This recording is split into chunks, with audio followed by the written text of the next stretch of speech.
to remember that the last chord is just a quarter note, okay? Because technically you have a second movement coming up. So when you finish yum, chop, chop. So sort of what I was talking about with the Visha in a different context is that when you stop, it doesn't mean it's the end, because you have rests that follow it. So, you know, you put content into those, yum, yum, yum, that kind of thing. It's not, you know, because you held it longer, I think, because you really wanted to close it. The rest can do that for you, okay? And it sets up the next movement better. It's really good. I have to tell you, all right, that in all the places where you have those scales, those are just fantastic. You couldn't do them better if you tried with both hands. I mean, it's just, you know, I would buy the CD on that alone. It's just the way that you have that light staccato in there, the color you get is just really fantastic. It's really, really good. Now, when you have repeated notes, that's another another thing that shows up a lot in this piece. You have da da da da da da da da da da da. Those tend to go down, down, down, down a little bit. So when I was making notes in here, sometimes it's easier for me to just make notes on a score. So that's why I use my own. It's the same edition you have.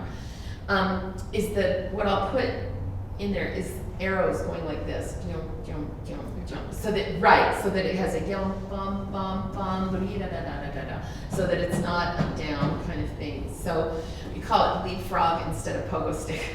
Okay.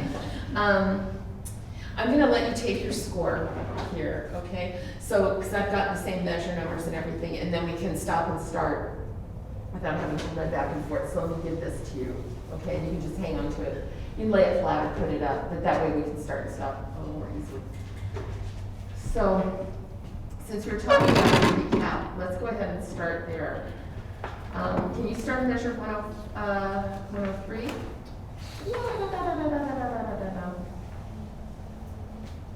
Let's measure 103.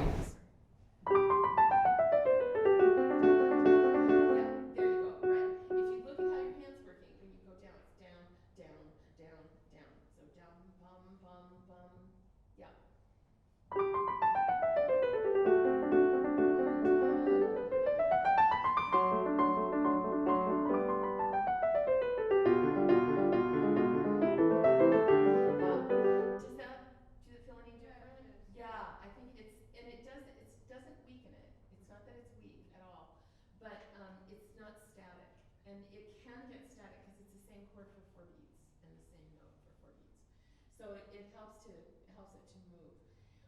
Just before that, another thing, I actually wrote a smiley face in the score. Back at measure 100, you have dee da ba ba bum dee da. Your left hand was just shaped absolutely beautifully. Ya-da-dum. I don't hear it that often. I usually get yada, clunk, yada, because everybody's listening to the right hand, and you didn't. It was beautiful. It was really well done. Okay, just to demonstrate, can you play that? Yeah. Absolutely fantastic. That's beautiful. Really, really good. Okay, so backing up now to the second theme in measure 88. I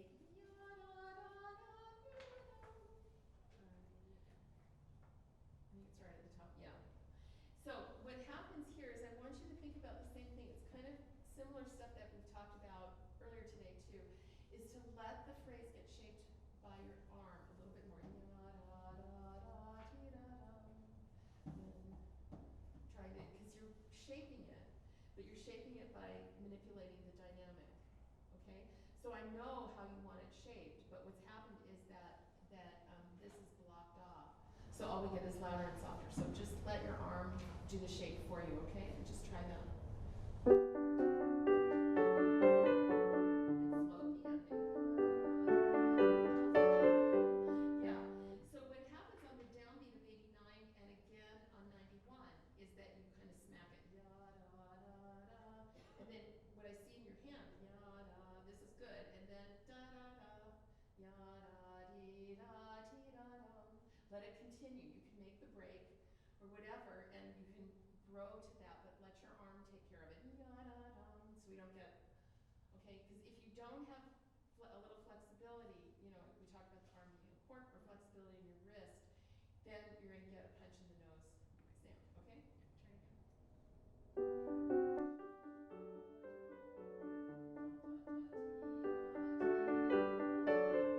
Yeah, so if you want more there, which I liked the way you did it. I don't think it needs more, but if you did, you can do that as long as this stays flexible. And the second one, just what you don't want is this. Okay, do it one more time, please. Did you hear the bump there?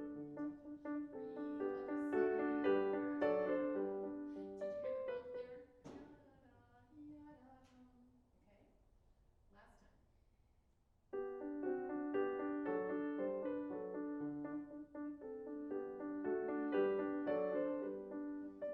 That's the idea.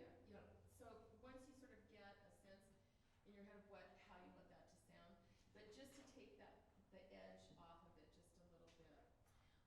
If you can back up now. Okay, so at the recap, which is in 71, you know the parts of the sonata, exposition, development, recap? Okay, so we're in the recap. You have was all fine. But then by the time you got into 78, your hands came apart just a little bit.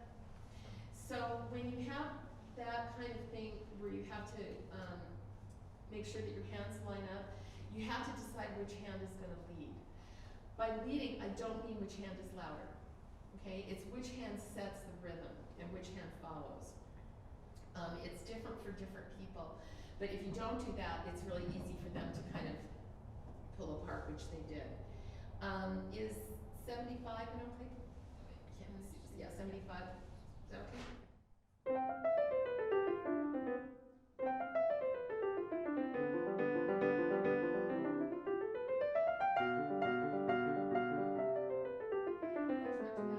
Remember the repeated notes, though, is that you don't want to hammer a nail in, okay? One more time. The rhythm was good.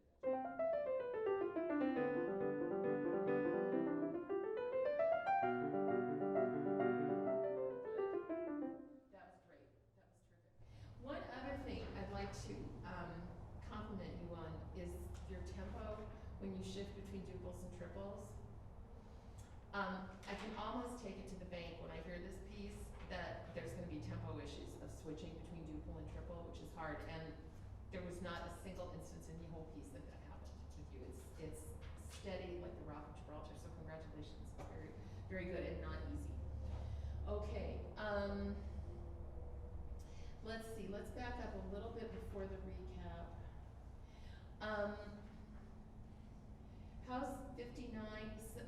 Find a place that's comfortable for you to start somewhere in that vicinity. Yeah, any place there's one.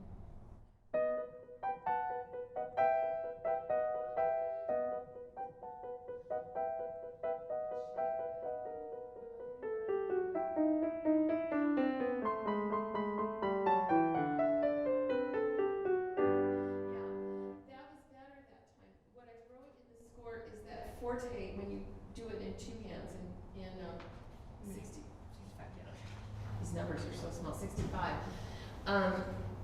That it was forte, but it was heavy. You can be forte there, it's no problem. You're coming into the recap. But just, forte and heavy are not the same thing. You can make it bright and light and still loud. Okay, can you do it one more time? From 55. Sure, any place is comfortable.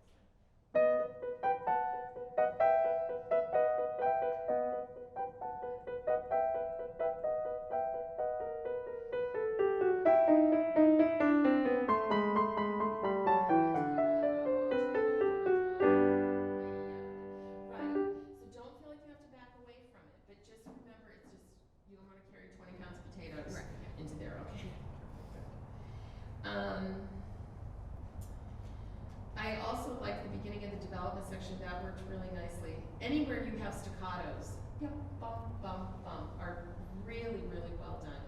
So backing up now into the late 30s and early 40s, when you have, again, the repeated notes. Yum, da, da, da, da, da, da, da, da, da. Okay, is another spot that, again, you want to be sure that they're not too heavy. Okay? How about 36?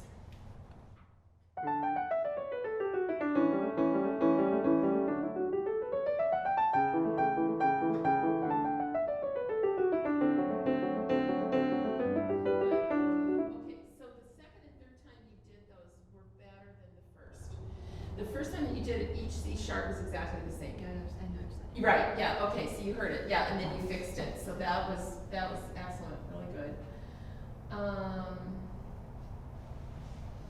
Okay, so some of the stuff in the exposition was what we were talking about in the recap, so I'm just kind of repeating myself. So in the B theme at measure 21, I'm singing in G major, but is to just be sure that you shape it with your arm and not with the volume tone.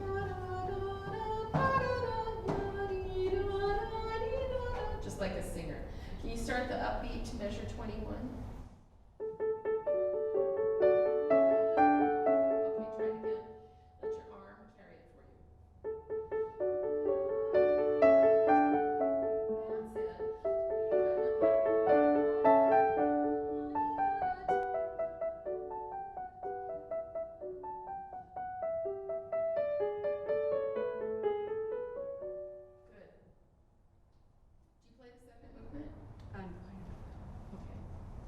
You should.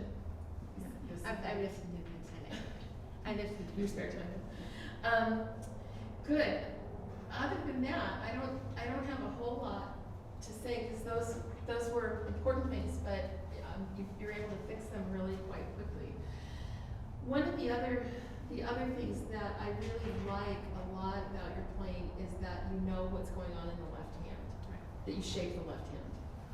So that's something that I think is really, really important, that we don't become right-handed pianists, so that we play melody, melody, melody, and the left hand goes mumble, mumble, mumble, mumble. You know, all of these guys knew Bach, and you know, this doesn't sound like Bach, but they learned things from Bach.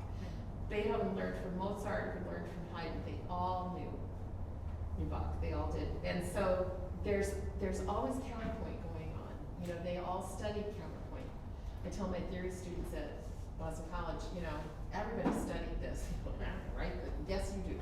So it's in there, you know, so hearing the duets is really important, and not something that I hear very often, that I think you do very, very well. So I think it's really good. It's steady and so on. So if you can kind of get that right arm, you know, kind of under control, you have a really, really good sense of the character. And I like it a lot. I think it's really outstanding. It's good. Okay. Thank you.